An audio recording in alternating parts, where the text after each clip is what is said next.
Welcome to E&M Agri-Ventures.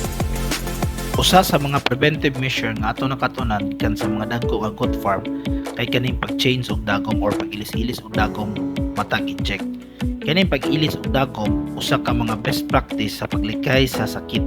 Ang ato rang buhaton kay ilahi nato ang dagom nga atong gamiton sa pagkuha sa tambal or vitamins ngadto sa mga dagom nga atong gamiton sa pagturok or pag-inject sa atong mga kanding or mga hayupan.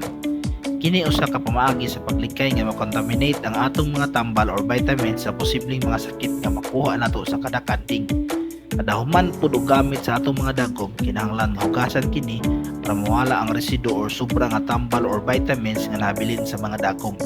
Dayon ini kahuman og hugas, mas labing maayo nga lapwaan kini og ininit ka tubig para ma-disinfect ang atong mga gamit. Kini lang sa ang atong buhaton kay nagtipid man ta, pero sa uban nga mga goat farm nga dagko, ang ilang buhaton kay ini kahuman og gamit nila sa ilang mga dagom ila day na i-dispose. Sa ingon ini mas maprotektahan nila ang ilang mga herd sa posibleng pag-transfer sa mga sakit-sakit katong kanding nga naanay mga gipamati. Kini nga pamaagi makatabang nga mopaspas og tubo ang atong mga buhi kay layo man sila sa infection. Hope nga namoy nakuha maginagmay idea on sa pag-improve sa atong mga kandingan. Thank you for watching. Happy farming!